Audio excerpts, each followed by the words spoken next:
चलो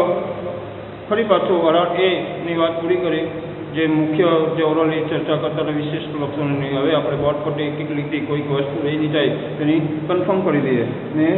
એને વિસ્તૃત જાણકારી પ્રાપ્ત કરીએ તો આપણને વધુ સારી રીતે હ્યુમન જીનોમ પ્રોજેક્ટ 4 માર્ક્સની અંદર પૂછાય છે ના વિશિષ્ટ લક્ષણો ને એમાંથી કેટલાક એમસીક્યુ સ્વરૂપે પણ પૂછાય છે બી ની અંદર આપણે જોઈએ તો ચેપ્ટર 6 આનુવંશિકતાનો આણ્વીય આધાર મોલેક્યુલર બેઝિસ ઓફ ઇનહેરિટન્સ सवाल से आईएमपी से मोस्ट आईएमपी से 4 मार्क्स में ह्यूमन जीनोम એટલે કે એચજી ના વિશિષ્ટ લક્ષણો વાળો એને પૂછાય હ્યુમન જીનોમ શબ્દ પ્રયોગ નહીં કરે અને ખાલી એચજી ના વિશિષ્ટ લક્ષણો જણાવો એમ કીધું તો પછી આપણે હ્યુમન જીનોમ કહીને તૈયારી કરી હોય બરાબર ને પણ એચજી આવે એટલે પાછું મગજ ખરાબ થઈ જાય પરીક્ષા ટાઈમે થોડા ડિપ્રેશનમાં પણ આવીએ છીએ ઘણા બધા વસ્તુ આપણે ધ્યાન પર લેવાનું હોય છે લખવાનું હોય છે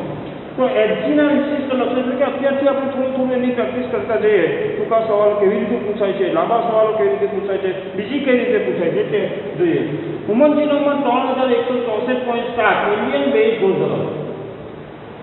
તો એ જે બેઝ જોડ છે તેની અંદર પહેલું જે હોય બીજો જે મુદ્દો હોય છે તે સરેરાશ જનીન 3000 બેઝ જોડ ધરાવે तो आ मिलियन बेઝમાંથી જે આપણે વાત કરી જનીનોની સંખ્યા 80000 1,40,000 હોય છે પરંતુ તેમાં 30,000 જનીનો આવેલા હોય છે ઘણા ઓછા હોય છે જે આગળની માન્યતાઓમાં એની અંદર ખાસ કરીને 3000 બેઝ જોડ ધરાવે છે જેના આકારમાં અત્યંત વિભિન્નતા હોય અત્યંત વિભિન્નતા ત્યાર પછી મનુષ્યમાં ઓળખાયેલી સૌથી મોટી જનીન સૌથી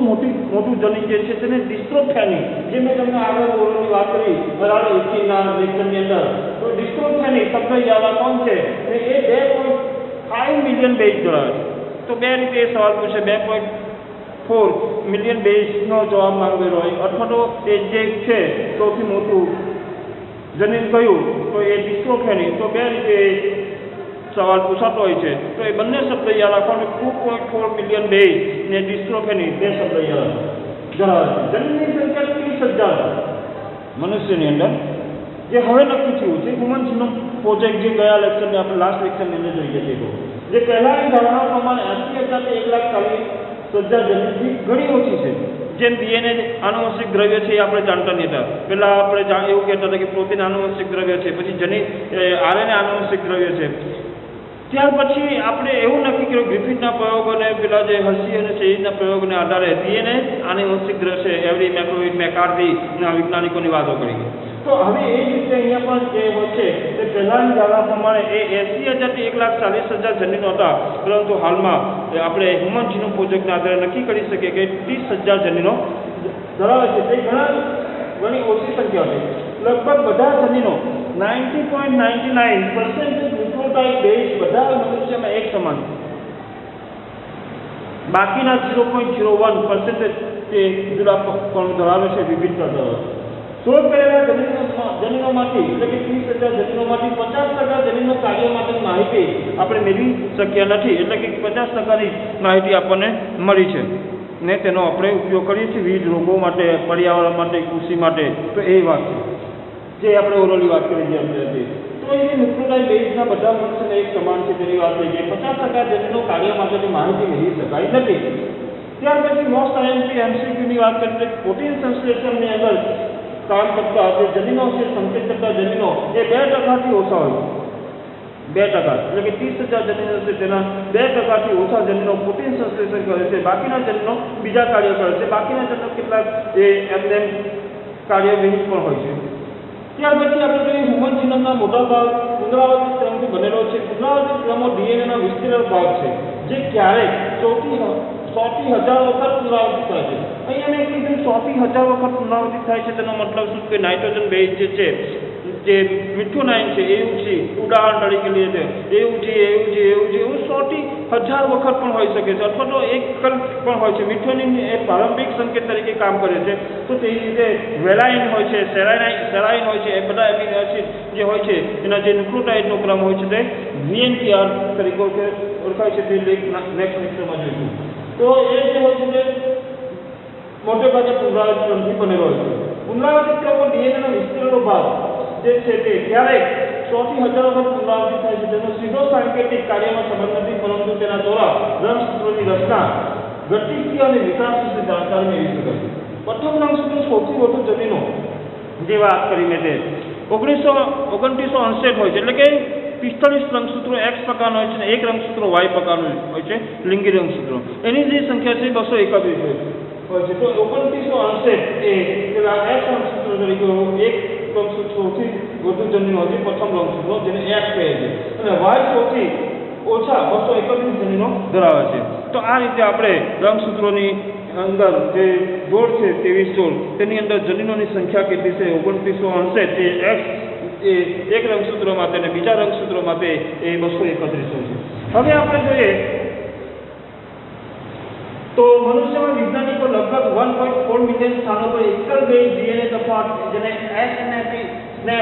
સિંગલ ન્યુક્લિયોટાઇડ પોલિમોર્ફિઝમ જેને SNP કહે છે વિશે માહિતી મેળવી. તો સિંગલ ન્યુક્લિયોટાઇડ જે પોલિમોર્ફિઝમ જે છે તેની વાત કરી. ત્યાર પછી આમ માહિતી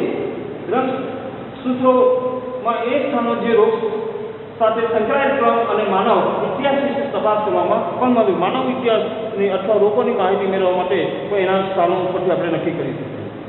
હવે બીજો સવાલ છે હ્યુમન જીનોમ પ્રોજેક્ટના HGPના પ્રયોજનો. અહીંયા પણ એવું થાય છે, પરીક્ષામાં પૂછાય છે, એ પણ પૂછાય છે હ્યુમન જીનોમ પ્રોજેક્ટ શબ્દ નહીં વાપરે, ખાલી ફક્ત HGPના પ્રયોજનો અને ભાવિ પડકારો વિશે માહિતી આપો એમ કીધું હોય 2 માર્ક્સ 3 માર્ક્સની અંદર. તો આ 3 મુદ્દા જે છે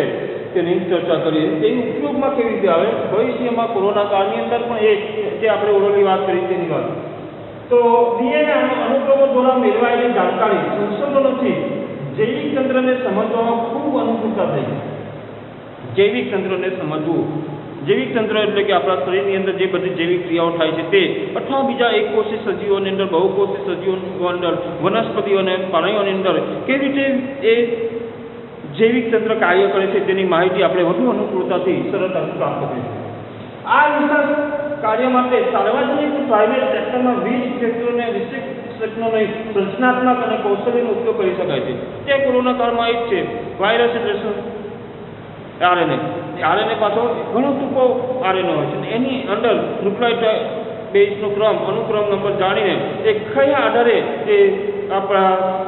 ફેફસાની ઉપર આપણે શ્વાસોશ્વાસની ક્રિયા પર અસર કરે છે. તો એ જે છે તેની વાત કરે છે કે પ્રાઇવેટ સેક્ટરમાં બી છે, સાર્વજનિક ક્ષેત્રો બી છે, ને તે ઉપરાંત એ ગવર્મેન્ટ દ્વારા, સરકાર દ્વારા પણ એ ખાસ કરીને એ વિશેષનો જે છે જાણકાર જે છે તેના દ્વારા એ કૌશલ્યનો ઉપયોગ કરી વધુ સારી રીતેનો ઉપયોગ જૈવિક તંત્રમાં કરી શકે છે. હ્યુમન જીનોમના અનુક્રમને કારણે જૈવિક સંશોધનની નવી ક્ષિતિજો એટલે કે દિશા પ્રાપ્ત કરી. નવી શાખા એ આપણને હ્યુમન જીનોમ પ્રોજેક્ટ દ્વારા બાયો ઇન્ફોર્મેટિક્સની આપણે આગળ લેક્ચરમાં વાત કરી છે. તો એ રીતે આપણને પ્રાપ્ત થઈ. નવી ટેકનોલોજીને કારણે વ્યાપક સ્તરે વિવિધ પ્રશ્નોના ઉકેલ માટેની અનુકૂળતા એટલે કે આપણે કૃષિ ક્ષેત્રે ઉર્જાનો પ્રોબ્લેમ હોય કે પર્યાવરણની બાબત હોય જે આપણે લાસ્ટ લેક્ચરમાં જોઈ ગયા તે ઉકેલ માટેની અનુકૂળતા થઈ શકી છે. તેથી જીનોમમાં પ્રાપ્ત જનીનો વિશે અભ્યાસ થઈ શકે છે. પેશીની ગાંઠ ટ્યુમરમાં જોવા મળતા બધા પટ્યાંકનો કે જૈવ રસાયણ, પટ્યાંકન કે જે હોય છે એ જૈવ રસાયણો જ છે એક પ્રકારના. જૈવિક રસાયણો જે હોય છે પટ્યાંકનો એટલે શું કે ન્યુક્લિયોટાઇડો કેવી રીતે એક મેસેન્જર આરએનએનો ક્રમ જાણતો હોય તો બીજા મેસેન્જર આરએનએ ઉપર જે નાઇટ્રોજન બેઝ જે વાહક આરએનએ દ્વારા કોષરસમાંથી પકડી ત્યાં મૂકે છે ને એના માટે ઉત્સેજકની વાત કરી કે એન્ડોન્યુક્લિયસ ઉત્સેજક હોય છે ને એ રીતે એ ક્રમ બનતો જાય છે અને 3ના ક્રમમાં બને છે ત્યારે તે જનીન સંકેત તરીકે ઓળખાય છે. એટલે કે એવી રીતે આપણે જનીનો નક્કી કરી શકીએ. તો તેનાથી એ જે હોય છે તે પટ્યાંકન થાય છે. પેશી અંગી ગાંઠ, ટ્યુમર એટલે કે ગાંઠ, કેન્સરની ગાંઠ હોય દાખલા તરીકે તો તેની કોષોની સંખ્યા વધતી હોય છે. તો દરેક કોષોની સંખ્યામાં ત્યાં પણ કોષ કેન્દ્ર હોય છે અને કોષ કેન્દ્રમાં જનીન દ્રવ્ય આવેલું હોય છે ને એ જનીન દ્રવ્યનો આપણે એ અભ્યાસ કરીએ તો એના જનીનોની સંખ્યાની અંદર થોડુંક ભિન્નતાઓ સર્જાયેલી હોય છે અને તેને આપણે જાણીને પછી તેની સારવાર કરી શકીએ છીએ. તો આ રીતે એ ઉપર આપણે જોઈએ ડ્રાઈવર કરી શકીએ એ કાર્યોને જે રસાયણોને માટે જનીન અને પ્રોટીન પરસ્પર કઈ રીતે કાર્ય કરે છે તે જાણી શકીએ. તો એ રીતે પણ સવાલ પૂછે જનીન અને પ્રોટીન કઈ રીતે કાર્ય કરી શકે તે ટૂંકમાં સમજાવો તો પણ HGPના ભાવિ પડકારોની અંદર જે આવ્યું છે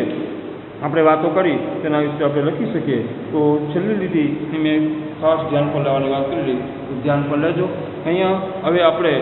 જોયું આજે હ્યુમન જીનોમ પ્રોજેક્ટના વિશિષ્ટ લક્ષણો એટલે કે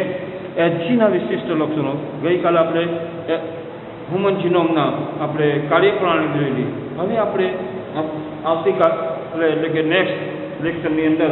જોઈશું DNA ફિંગરપ્રિન્ટની વાત કરીશું. તો એના માટે આ બધી થિયરીઓ જાણવી જરૂર છે. Thank you.